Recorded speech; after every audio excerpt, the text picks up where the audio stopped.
Data governance, and are there any practices that you are following at data governance, or you are hearing this for the first time?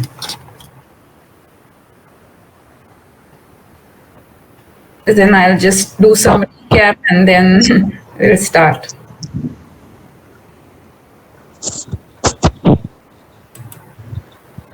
So I have basically worked as a business analyst earlier, and now I'm as a product manager and recently assigned to the data science department.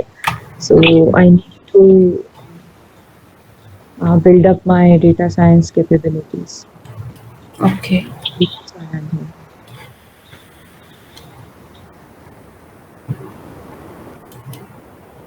And others like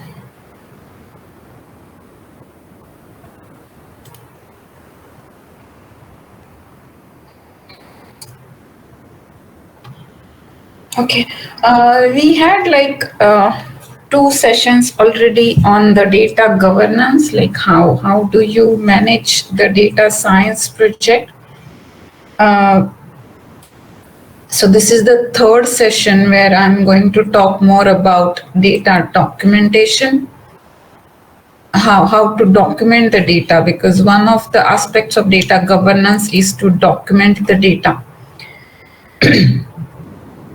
So today I'm going to show some of the documentation that some templates that I have been using in my data science project to document the data. So we'll be talking about the data documentation. My machine is giving problem. Sorry for that.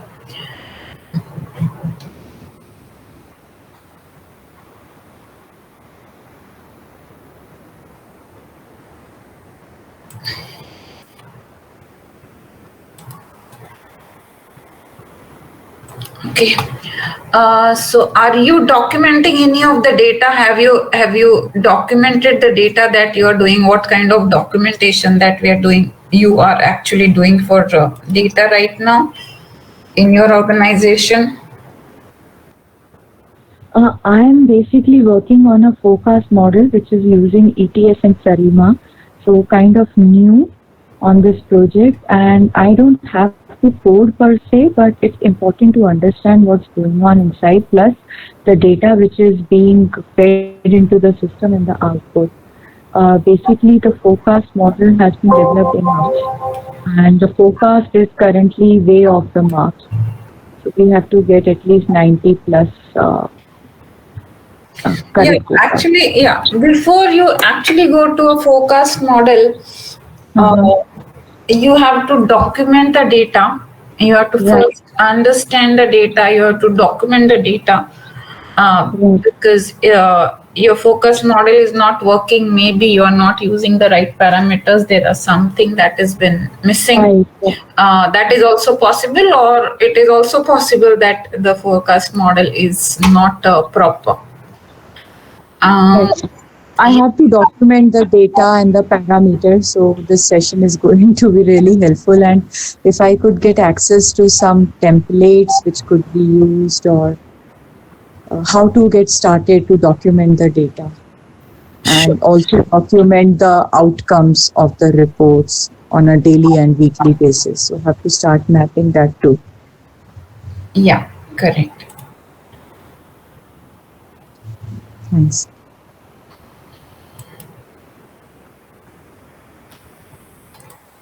So today we are starting like I'm starting like data governance. Just again, just to recap, data governance is about managing, maintaining the data, the complete data, the big data that you are seeing. So when the volume of the data increases and the data sources coming from different sources, the data is coming into the data lake. Managing the data sources, documenting the data, ensuring that the data is of sufficient quality.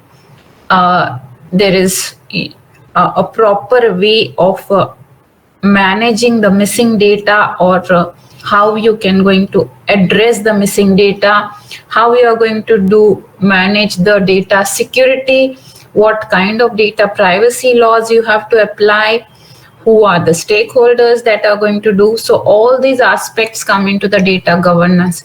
So if you follow a proper data governance process, then your data that is coming into the data lake would be of good quality, and then it can go for visualization and modeling.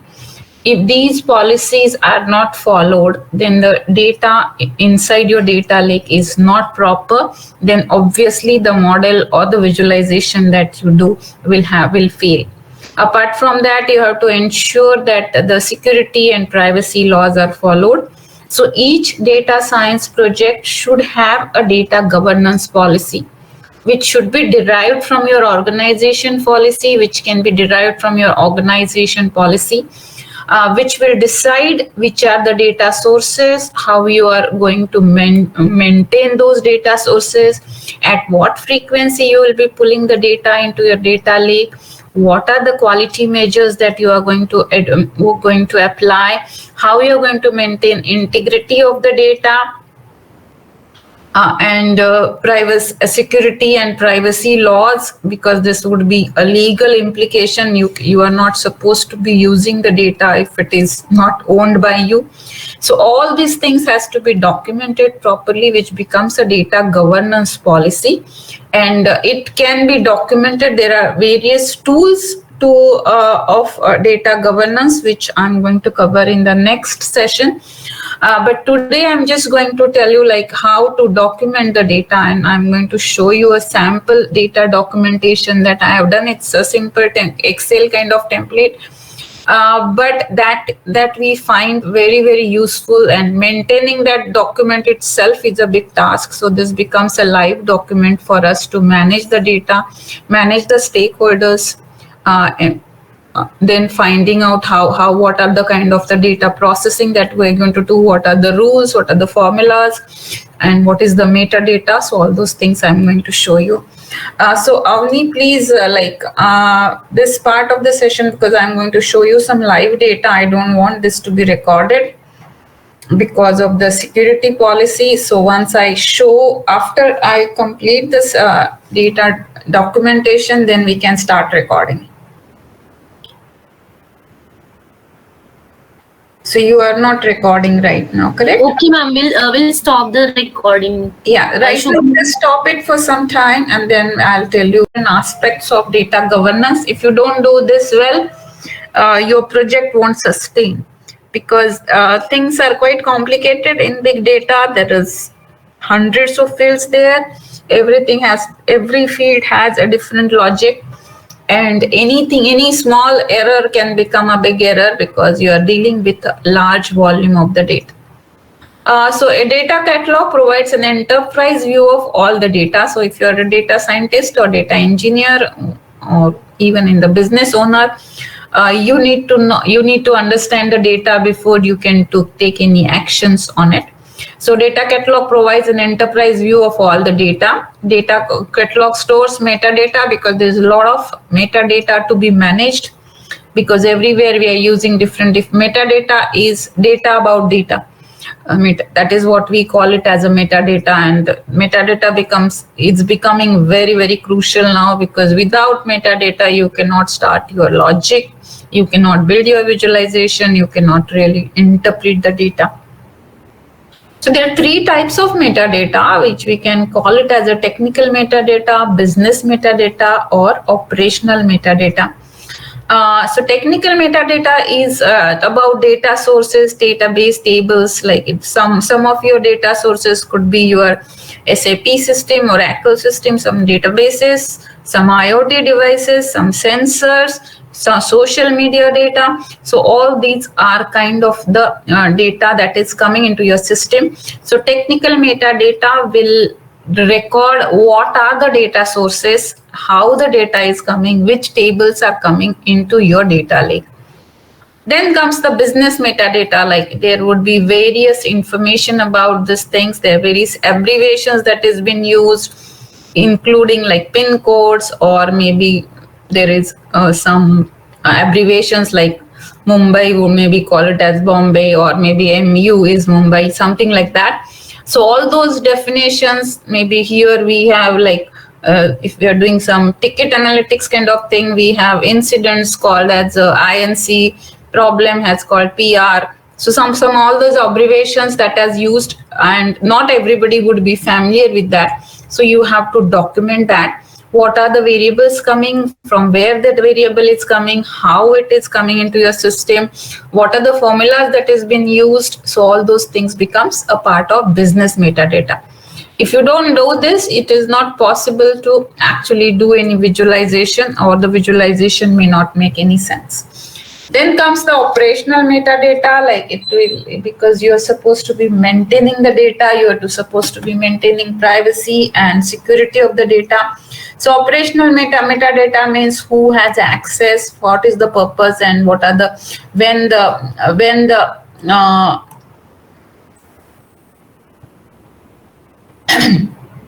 for what purpose, when the data is backed up and all that stuff. So cybersecurity professionals can use data catalog to prioritize and manage their approach for information security. So if I am doing a security audit for your project, I will first check your data catalog, where I will find who has access to the system, and then I will check whatever is the access levels are correct, and is the same thing that is implemented in your actual tool. So there has to be, so from the security audit perspective, this is one of the important document that has to be audited, and it will also ensure that you are following all your security policies as per your organization and as per also with the customer requirements.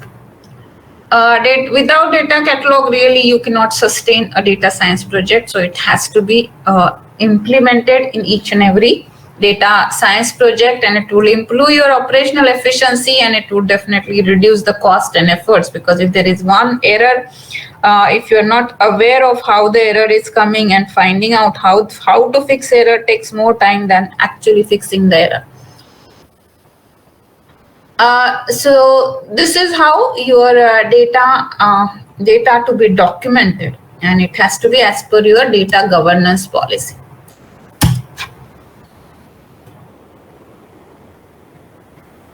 So metadata management, as I said, like we have 3 types of data, but just some more information about metadata management, because this is one of the crucial aspects of data governance.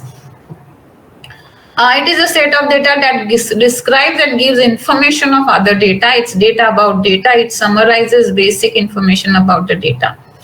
Metadata maps the data to business concepts that are familiar to and useful for end users, because the field names can be different, and the business users can understand those fields in a different way.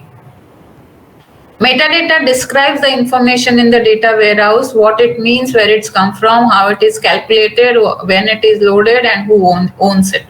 So every field or every data source, you should be knowing that what does it mean, where it is coming from, how it is calculated, when it is loaded, is it secure, can I get that into, can I allow the data to come into my data field, is it as per my security policy.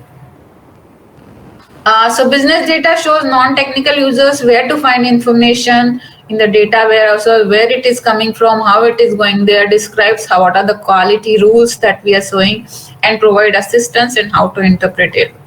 It's critical in exploitation because it tells users where to find the exact data, and helps that they need, and helps to understand what it means. So it's definitely in the big data, where to find the data, what do I need itself is a big question, because there is huge amount of data. So the documented data, it will help us to find the way where exactly I can find the data.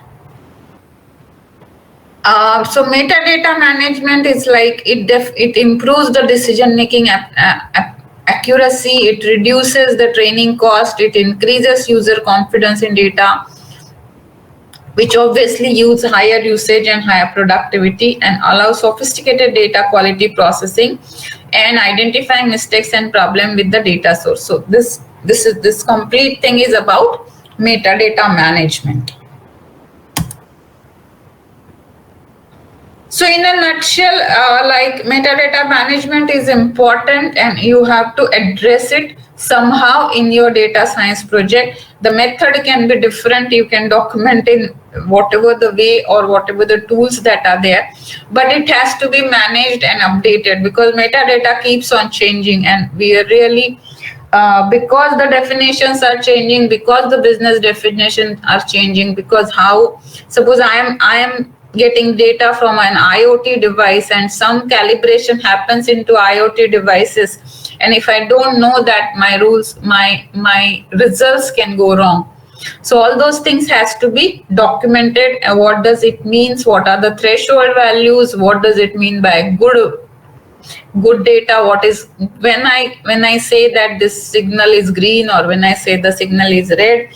So all those rules and definitions has to be documented here, which is part of the metadata management.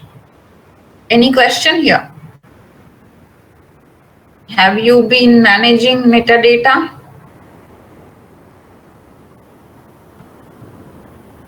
Have you heard of it, or on how you are using it in your organization? Yes, I've been looking at metadata, basically the sales data. Okay, Yeah. but And have you have documented? no, that is where the model lacks right now, and I have been involved in this project for the same purpose.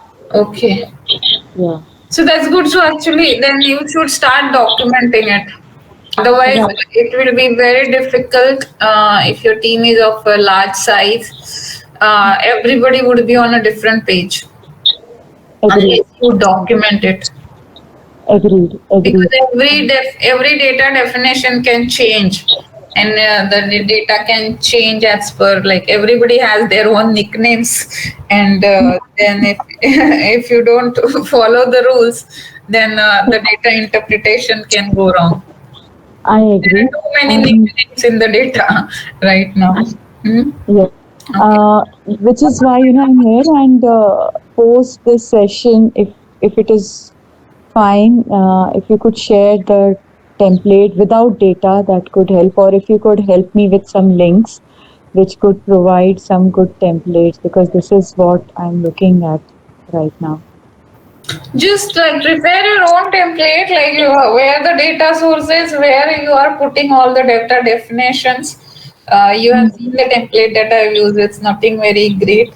It's nothing very complicated. If you, because I didn't find any template on the net. You have to develop one which fits your own requirements. You have to maintain your data sources, you have to maintain the data fields, you have to maintain the how the data is getting processed. Okay. Okay, so Okay. those things has to be documented. What exactly do you mean when you say how the data is getting processed? Okay, so The you business are doing some logic or time, the yeah, machine you are learning? doing some time series of like analysis, as you said, sales Right. forecasting or something. So Yeah. there, like, it is possible that you might be combining. You want to do a weekly prediction, and you are getting the data on on a daily basis or hourly basis. So there, Okay. somewhere you have to collate the data. Okay. So Okay. that is one of the data processing things. Somewhere you have to ensure that your data is complete. So if there are like, if there are 4 regions and each region has 20 cities, and if you're not getting data from 2 or 3 cities for whatever reasons, then you have to find out that you are not getting that data. Hmm. Okay, so Hmm. that is one of the, again, check for data completeness. Then data quality. Okay, Mm-hmm. if you are getting it globally, somewhere you are getting money in dollars, somewhere in pounds, somewhere in rupees, and if you are not applying the conversion, then also it is then also it's an issue. Okay. So all these are data processing steps.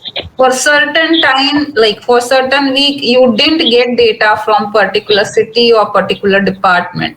You should be able to identify and find out why you didn't get it. Is it a zero, or is it a missing data? Because if that is the case, your time series will fail. Right. Okay, Right. so therefore, so that is one of the missing data concepts. So finding out that this data is missing itself is an issue. If there is a missing data, you can replace it by maybe the averages, or you can decide the rule like for whatever reasons one data is missing for one day, then you can apply a rule that I'm going to average it out and I'm going to replace that with the missing data, because otherwise the time series may not work. So if that is the rule, that has to be documented. You are going to find out average, or you're going to do median, or you are going to replace it with zero. So all those rules, whatever is relevant, has to be decided and documented and agreed. Okay, you cannot Right. unilaterally decide, okay, if there is a missing data, I'm taking it as zero, because then your time series will go on a toss. So you have to agree with your customer that this is how I'm going to treat it. Mm-hmm. Okay? And somewhere you don't know that the this data is missing, because in my one of my projects, we were supposed to be getting the data from the servers, the live data of network performance from the servers. So, and if the data is not coming properly, then we are going to check which network is going bad or something like that.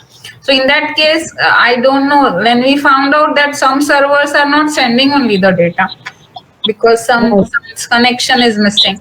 So I may not know that these servers exist. So there has to be some correlation. What is 100%? Am I getting all 100% data? This happens quite a bit of time in IoT sensors. Some sensors get switched off and then they stop sending the data. So how will you come to know that the data is getting missed? So all those things, these rules has to be first documented and then checked.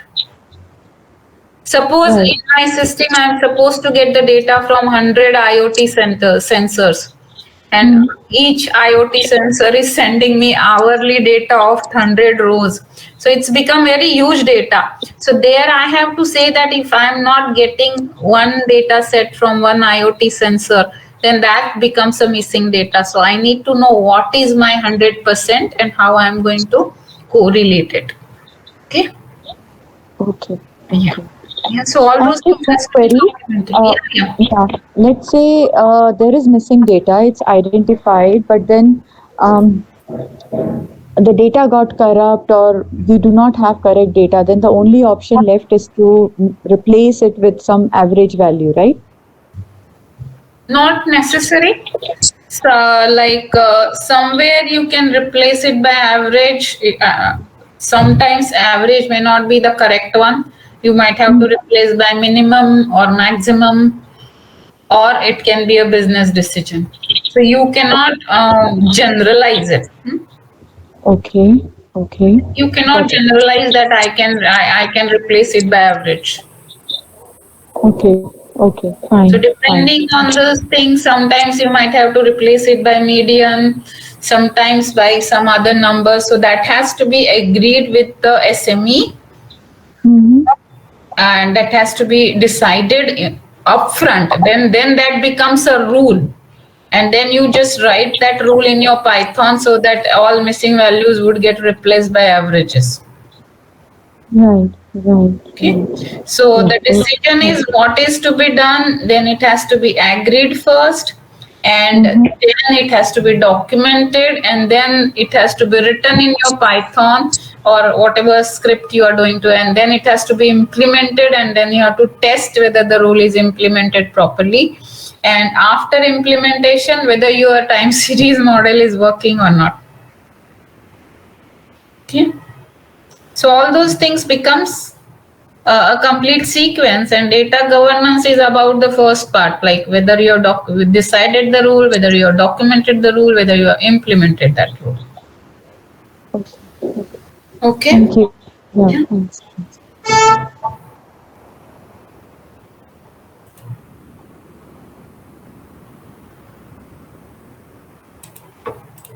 Okay, so let's talk about the data governance policy. What's happening?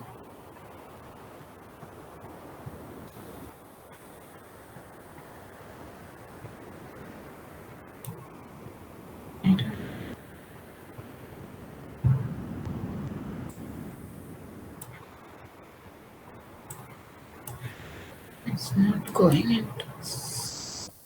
Okay. So let's talk about the data governance policy. So what does this policy means? It's a statement. Policy is a statement. Okay.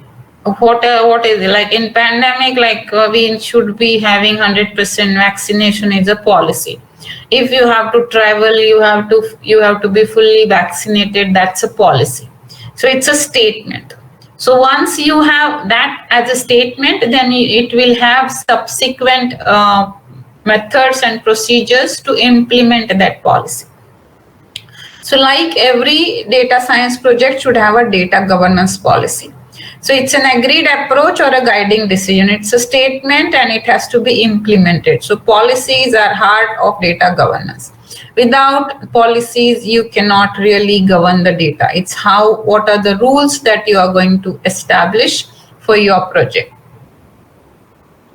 So areas that can be covered under data governance policies is what is the metrics to determine your success, what are the roles and responsibilities of various stakeholders, how you are going to maintain your data quality and data integrity, how you are going to document this data catalog, what are your security and access policies, like who should have access, what is the method of access, is it a single sign-on or is it a two-factor authentication, what is the acceptable usage of these things, what are the categorization that you are going to use, what are the various compliance requirement. It could be the compliance of a legal compliance, because you have to follow the cyber laws.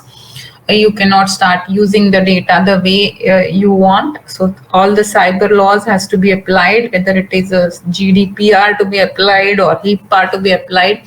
So there are various standards of data security. So those has to be applied.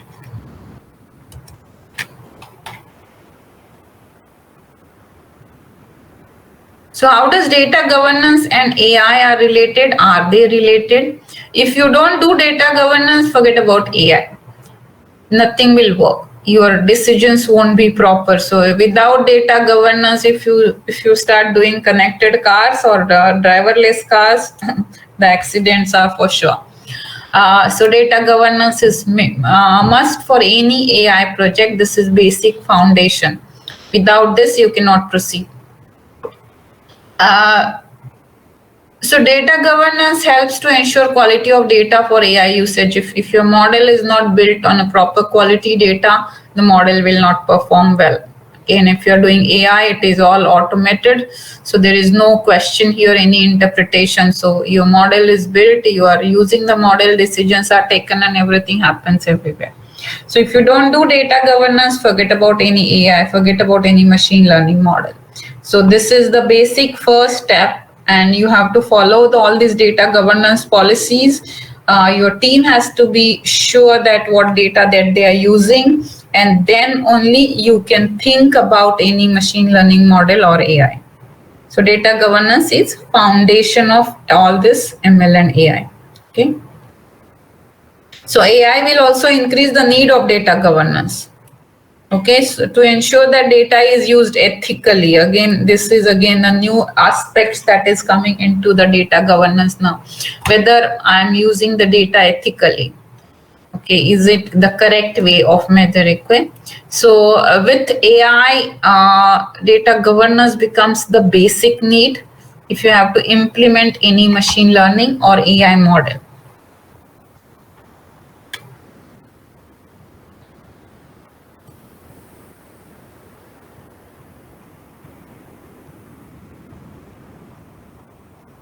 So it is about various things about compliances, because so many times, like my project doesn't start only because unless we are compliant, unless my servers are security compliant, unless my access is compliant, unless I have defined my access management policies and procedures and they are agreed and accepted, unless that the project doesn't start on me. I don't get my server, I don't get my access, and I don't get my data, so I cannot start the project. So this is also has to be defined in our data governance policies. So risk and compliance, so that is called GRC. It's a set of processes and capabilities that enable organization to achieve objective, reduce uncertainty, and act with integrity. The data integrity also one of the most important aspects that has to be managed. So data compliance requirements of all has increased because everywhere now ethical usage of data, data privacy, data security. Are you misusing the data? Because data becomes very, very valuable now. So all this, maybe Facebook and Google's, everybody is using data and they are becoming rich. So they are not, are they using the data ethically? Are you, so all those, what does ethics means and all those things, all those issues will start come and has to be thought about it in your project when you are dealing with data governance. So all this has to come in your data governance policy. So obviously the data governance program will have people who are going to manage, who are going to define the program. There would be some effort required. There would be somebody who is going to do policies, and there will be tools and technologies. So unless you understand all these things, the tools doesn't make sense. So it's like you're giving tools in the wrong hand if you don't understand the concept of data governance. So therefore, these 3 sessions that we have taken is about giving you foundation of data governance. Maintaining and sustaining data governance program is not an easy job, but if you don't do it, your project is going to fail. In any data governance program, there is going to be a continuous challenge with implementation because typically people don't give much importance. They are interested in machine learning, what kind of machine learning model and what kind of prediction models, because that's the kind of icing on the cake. But unless you do your data governance, that your cake has to stable and has to stand so that you can make icing on it. So data governance becomes that part of your cake, and then your icing and the decoration on the cake becomes a machine learning model or something. But if your cake is not firm and stable enough, you cannot actually work further with it. So there will be disagreement, there will be disputes, there will be it's not easy to define the policies and implement the policies and get agreement on the policies. So therefore there is a data governance board who will be empowered to adjust most of the issues. So there will be if you're doing a very large data science project, so there will be a data governance board who will decide what kind of policies that you have to be applying on your data.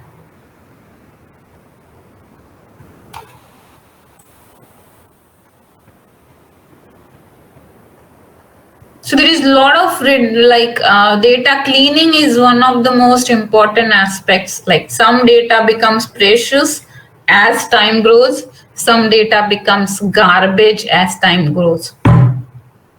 So you have to identify, like historical data is precious, it's called a gold mine and all that stuff. But some data is not precious, some data is to be discarded because data it's perishable sometimes.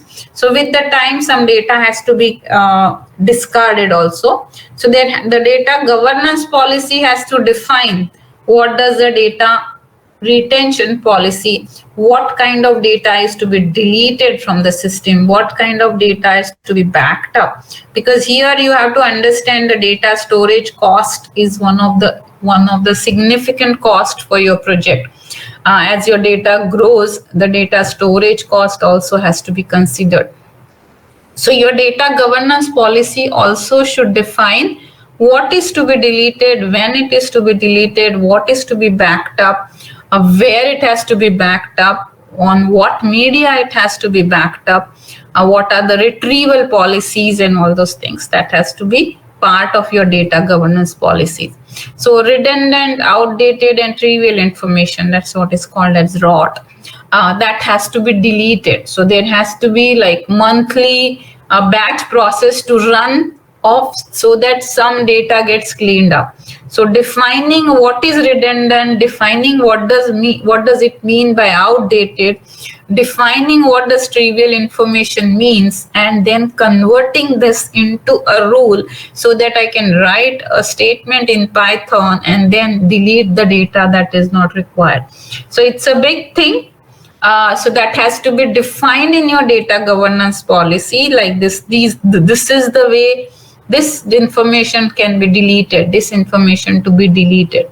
I don't want information after 3 years. Like if you're going to have financial system or insurance kind of stuff, they have a data retention policy. The data has to be retained for 3 years or for 7 years, depending on the laws of the maybe laws of the regional laws and all this stuff.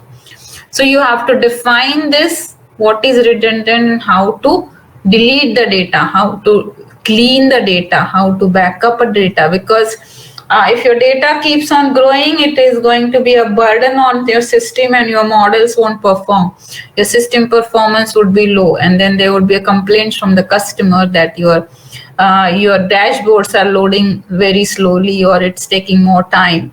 So in this case, this is also become important and has to be defined in your data governance policy.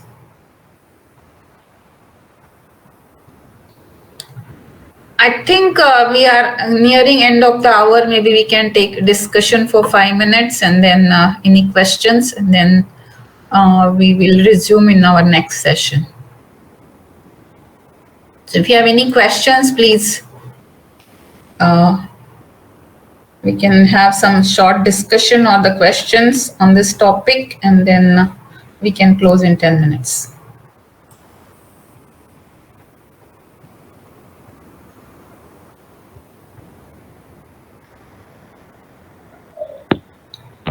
So, madam, nowadays in platforms, typically roles and responsibilities and other things are automatically defined on the platform. Do we still need to maintain separate documentation even when the data has already been created in the platform itself? Yes, because platform can have a different roles and responsibilities. If it is there if it has to be defined in the policy and implemented on the platform. Oh, okay. Okay. Take an example, vaccination status. So here you have to say, like, you have to be get vaccinated, but then it has to be there in your Arogya Setu app. So how it is going to go there, and who can see? Do you want? Is it okay if you see whether Anjali is vaccinated or not? Whether it is my personal information? So all those has to be documented in your policy, and it has to be implemented in Arogya Setu app. Okay. Thank you. Okay.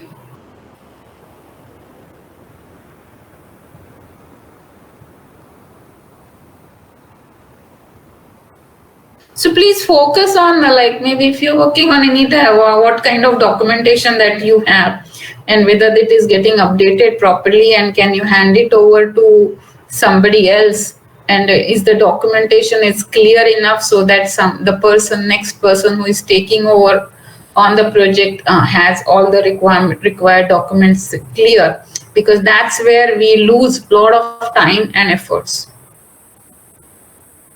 So think what kind of documentation that you have. If you want to discuss with me, maybe we can have separate call, and I can help you in documenting data for your project.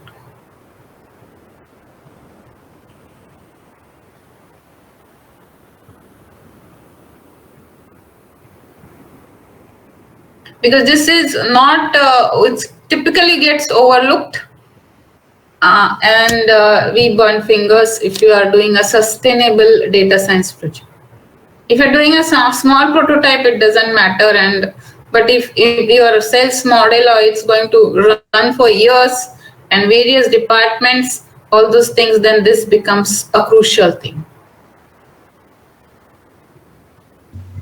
I will definitely reach out to you. I'll start this exercise, and if as and when needed, I'll reach out to you for your expert guidance and comments on the same. Sure. Yeah, sure. Thank you so much. Okay. So thank you. Now, Avni, we can close the call. Yes, ma'am. Thanks for such an informative session. So we can close the call today. Thank you. Bye bye. Yeah. Bye bye. Thank you. Thank you for joining today.